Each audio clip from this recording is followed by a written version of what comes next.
Hey guys, what's up? It's Duncan here, KH fan. Probably recognize this little spot that I'm at because this is where I started doing my reviewing stuff, right here on this couch. So I suggested to myself that I should just do this video on my couch this time. As of lately, I haven't been. And if you don't see the title, you're clearly blind. I'm doing my top 20 albums of the year. It's New Year's Eve. It's been a great year for metal, and it's been a great year for music in general. So I've compiled a list of my top 20 albums of 2012. Now, without further ado, let me get this cleared up. This is all entirely my opinion. Don't get upset if an album that you really like isn't on this list. Once again, all my opinion. So let's start this off. Number 20. We have, I'm going to get a lot of hate for this, but I don't give a crap. Bloodbite In This Moment. Now, this is a follow-up to 2010's A Star-Crossed Wasteland, which in my opinion is still their best work to date. But this album happened to be a really catchy album for In This Moment. I mean, all their albums sound different from each other, and it was a really hard album for me to get into at first, but then I just kept going back to it and loving it all the same. Maria's vocal performance has definitely improved with her cleans, and her screams are basically the same as they were on the previous record. There's a few new members in the band: Tom Hain, Travis Johnson, and Randy Weitzel. A couple old members left and gone, done their own thing, and these guys definitely stepped up to the plate, and this band delivered a great album. And this album also features a solo on the song You're Gonna Listen, featuring guitarist Jakey Lee, who used to play for Ozzy Osbourne, which I think is really cool. So yeah, if you guys like In This Moment, check them out. Number 19, we have Prisoners by The Agonists. Now, this album definitely took me by surprise upon first listen. I can't remember the name of their last album, which came out in 2009, I believe. But Elisa and the Boys crafted a monster album. This is some pretty damn good melodic death metal, if you ask me. After they released their Escape EP, which had Lonely Silosis and the Escape, which both ended up on this record, I was completely stoked for this new release. I mean, it's ridiculous how well Elisa's vocals are performed on this record. I mean, she can go from clean singing to growls just like that. It's incredible. The guitars, drums, and bass are all mixed in well together. The production on this album is fantastic. So, yeah, great album.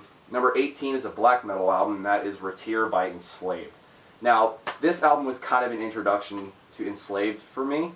I never really bothered listening to them before. I mean, I've heard of them a couple of years ago through Cover Killer Nation on his top list of 2010, I believe, when the last album was his album of the year that year.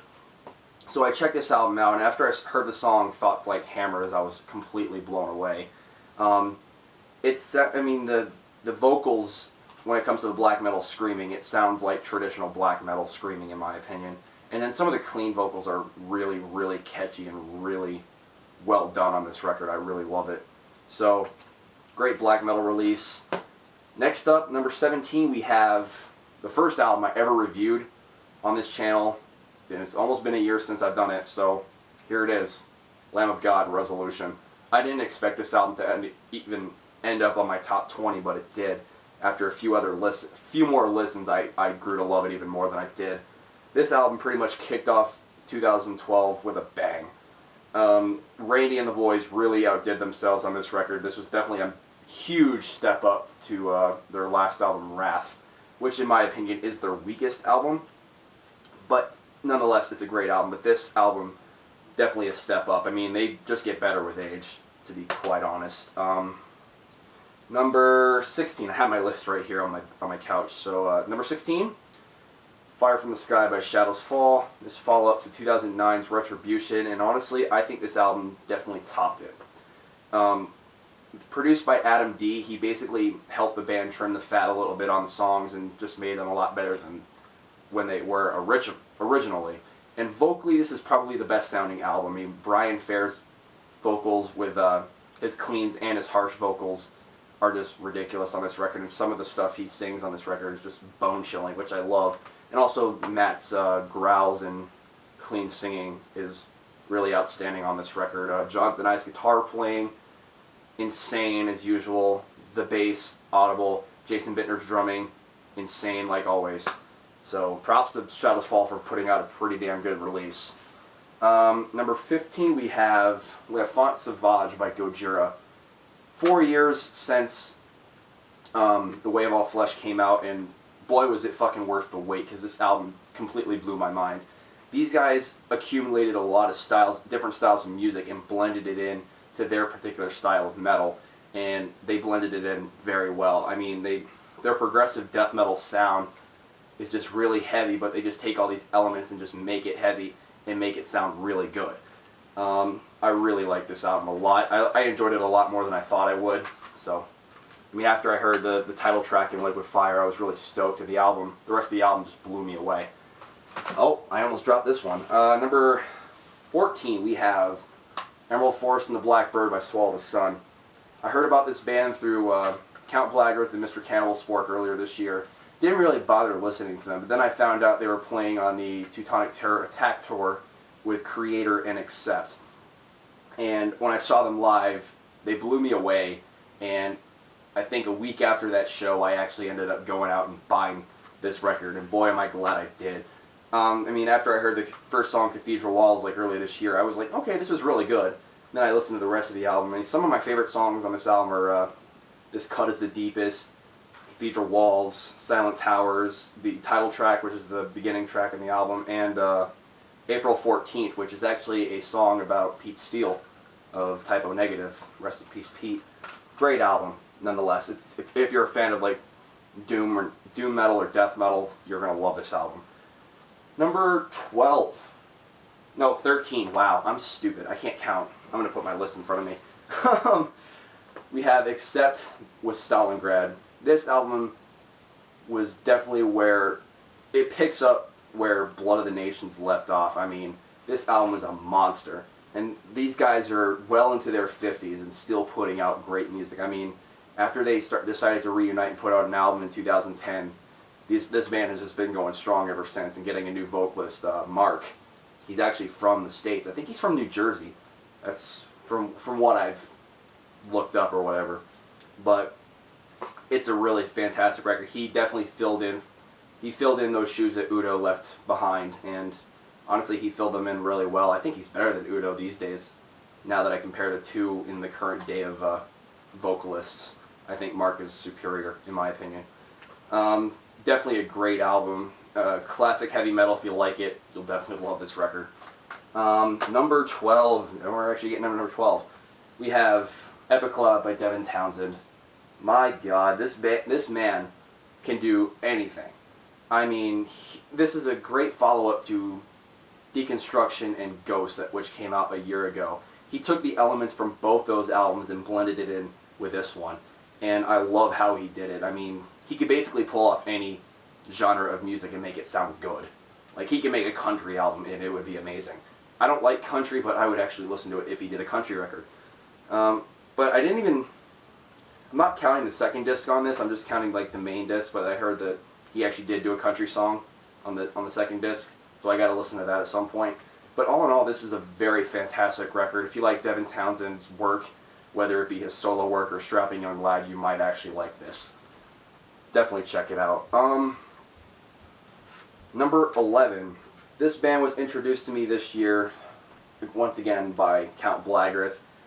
He said the debut of this album was really good. He couldn't stop listening to it after it came out. And that band released an album this year for the first time in like 8 years since their debut. And that is Time One by Winter Sun. Now this album, I didn't know what to expect because I've never heard Winter Sun before. Then I just decided, once it got leaked onto the internet, I was just like, I'll listen to this album. And I'm really glad I did. This album blew me the fuck away. It's half of an album that Winter Sun is planning to release. I mean, Yari and the boys really did a fantastic job with this record. I can't wait for Time 2 to come out. I mean, this album just flows very well. I mean, it's almost as good as the debut in my opinion. Yes, I have heard the debut. It's amazing. But this is pretty damn close to being as good. I'll probably rank it higher than the debut once I hear Time 2 and play both albums together. Then I'll decide. Other than that, it's a very good record. Definitely check it out. Now we go into the top 10. Mr. Candleswork actually introduced me to this next band. And if you guys watched the Metal Melting Pot last weekend, we spent nearly 2 hours, due to technical difficulties, talking about this record. And that is Woods of Ypres with Woods 5, Grey Skies, and Electric Light. Now, this was a hyped up album over the last year, and this is the last thing we ever hear of David Gold, the vocalist for Woods of Ypres, and sadly he's no longer alive because he got into an accident last year and died from that a little over a year ago. And it's kind of scary listening to this album because it almost feels like he predicted his own death. And just listening to this while reading the lyrics just gives it a whole different vibe and experience to it. It's definitely the most depressing album I've ever listened to, but it's damn amazing. I mean, it makes me grateful for what I have right now, and I don't take anything for granted because of this album. I mean, this album definitely moved me in a way. So yeah, I mean, other people will have it higher on their list, but that's just where it ends up on my list. It's a really good album. I really fucking love it, and I'm glad I bought it. Number 9. People would consider this a 2011 release because it came out in Nuclear Blast last year, but it came out earlier this year on Roadrunner Records, and that is Imaginarium by Nightwish. Now, excuse me, this album completely blew me away. I mean, I recently got into Nightwish a couple months back, decided to listen to all their CDs in chronological order, which I did in one day, and then I come across this album and I was just like, wow, this is a very, very catchy album. I mean, I love the catchiness to this. This is the second album they've done with Annette Olsen on vocals, and sadly she is no longer in Nightwish, which really sucks as I got into this band after she left. It's kind of weird, but, and for those who are wondering, I do not prefer Tarja over Annette or Annette over Tarja. I love both vocalists, just saying. But the thing about this record I like is that you kind of get in the imagination that you're a child, a very young child, and you're, the beginning of the album just is like a lullaby singing you to sleep, and then you're off into dreamland and you're on this crazy roller coaster ride the entire time. It's a very interesting concept to this album, I think. I enjoy this album a lot, but it kind of falls short of what Dark Passion Play did for me. I mean, that's honestly my favorite Nightwish album. Tardia fans, come at me. So yeah, Tomas, you created yet another masterpiece. I mean, everything you've done for this band has been gold. Definitely a great album. Number 8, we have the Parallax 2 Future Sequence by Between the Buried and Me. This is a follow-up to their Parallax EP that came out last year. And boy, was this a great first record for them to release on Metal Blade Records. I really like the progressiveness in this album. I mean, usually I'm not into progressive metal or progressive music in general, but this is one of the few progressive bands that I can actually stand and actually enjoy a lot. Like them, Dream Theater, Rush. I'm just talking about progressive bands in general, and Opeth. Those type of bands actually keep progressive music interesting, and that's what I really, really love about Between the Buried and Me. They everything they do is just, it flows well, and I like the little random noises they put in their music these days.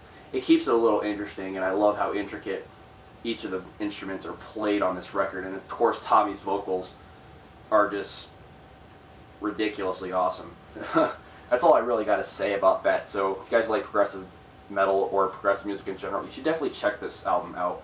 In my opinion, it's better than The Great Misdirect, but definitely not as good as Colors. Yeah, I'm one of those people.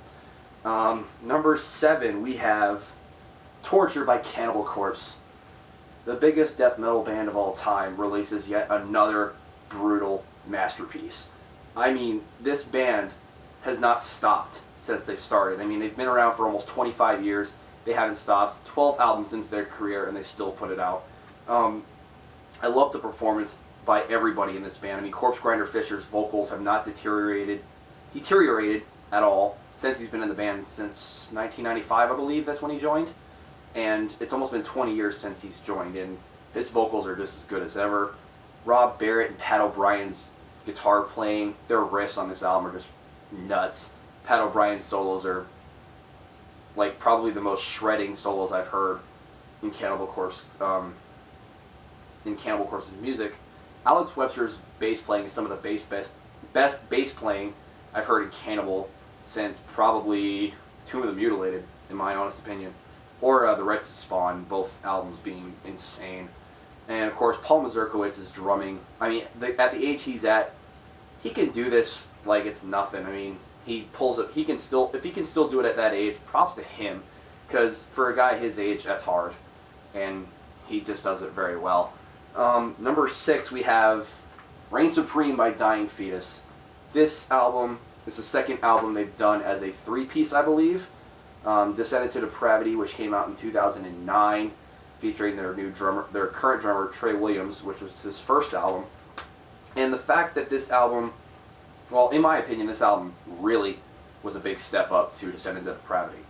Sean Beasley and John's unique vocal styles for both of them really blend in well with this. I love how they mix the bass and the guitars melodically on this record, which is very rare that I can think of. And Trey Williams' drumming is probably crazier on this album than they were in the previous one. I mean, some of the freaking slams that were on this album really just, like, it hurt my gut, basically. Especially the slam at the end of In the Trenches. Wow. Heaviest fucking moment I've heard all the year. And this is probably the heaviest album I've listened to all this year. So props to Dying Fetus for putting out a fantastic death metal record. Excuse me. Number 5, we have The Electric Age by Overkill. Fantastic follow-up to Ironbound, although not as good, but it's a damn good record. I think that Bobby Blitz's vocals, man, this guy can still do this after almost 30 years since their first album came out. It's ridiculous, man. The guy's like 53 and he can still pull off his vocal range. Everything about this record is almost near perfect thrash. I think this is the first thrash metal album I've heard all year, and boy was it a good one.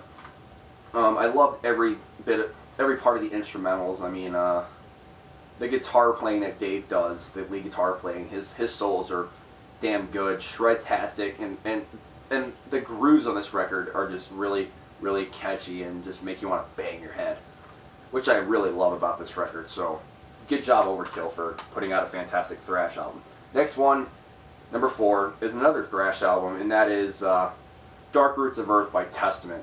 And yes, if you can't see that, that is signed by Chuck Billy, Eric Peterson, and Alex Skolnick when I saw them with Anthrax back in October. This album, definitely, starting off, it's no bullshit, no intro, nothing. It just kicks off and it just kicks you straight in the teeth. Gene Hoglan playing drums on this record makes it that much better, for me at least, being a drummer.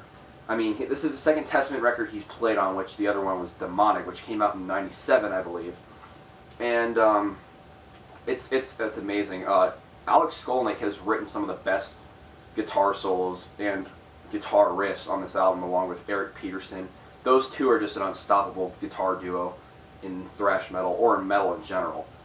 Greg Christensen's bass is just the typical style that he plays. It's audible. And of course, Chuck Billy's vocals are just as aggressive as ever, like they were on Formation of Damnation, which, in my opinion, is one of their best albums, period. Excuse me. So, this is definitely a great follow-up to that album. Number 3, we have the long-awaited, most anticipated release from this band in 4 years, and that is The Faceless with Autotheism. This album, I had high hopes for this album after I heard Planetary Duality. I didn't hear that album when it came out, but a lot of fans were waiting 4 years, and the only gripe I really had about Planetary Duality was the production. It was way too overproduced and kind of lost that human element.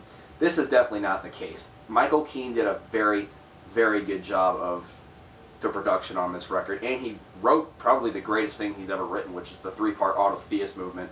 It's basically just 3 parts. It's basically one big song split into 3 parts.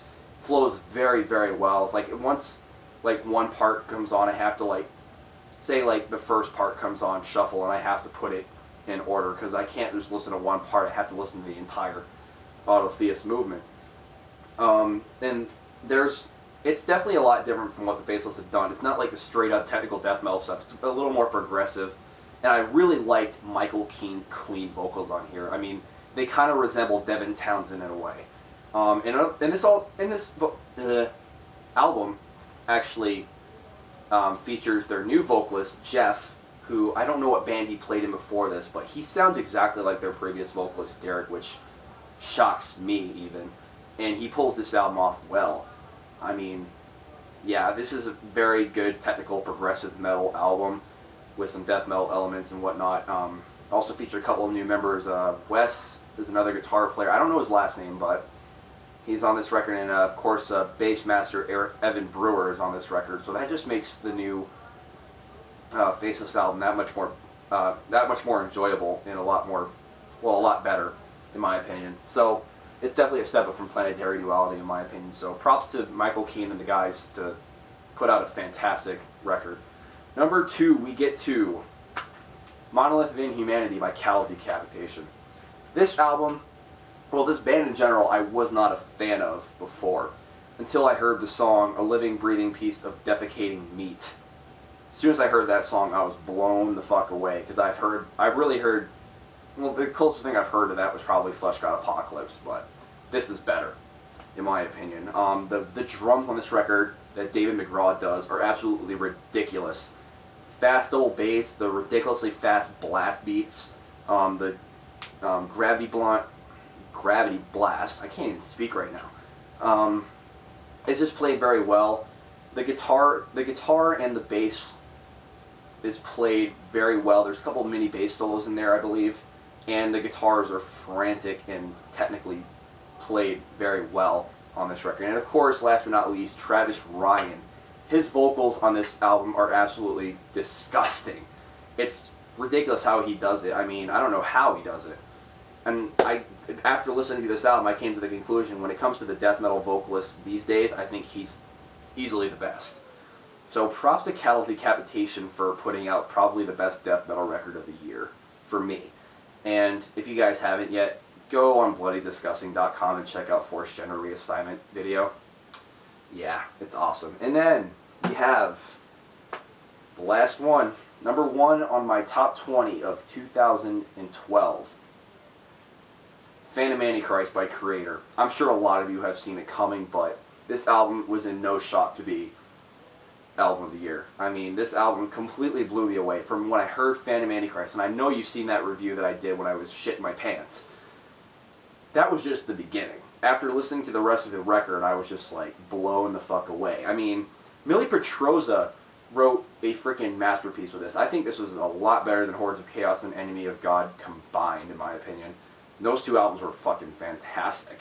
Some of this stuff was just bone-chilling, and I just got chills throughout this entire record. I mean, the lyrics on this record are a little political, and Millie sounds pretty pissed off in this record, but not pissed off, it's just the way he wrote the lyrics on this record is just phenomenal. The guitar playing, fast, aggressive, in-your-face, kick to the teeth, everything. It's just the breakneck speeds and stuff. The riffs. They're so good. The solos, damn near face melting.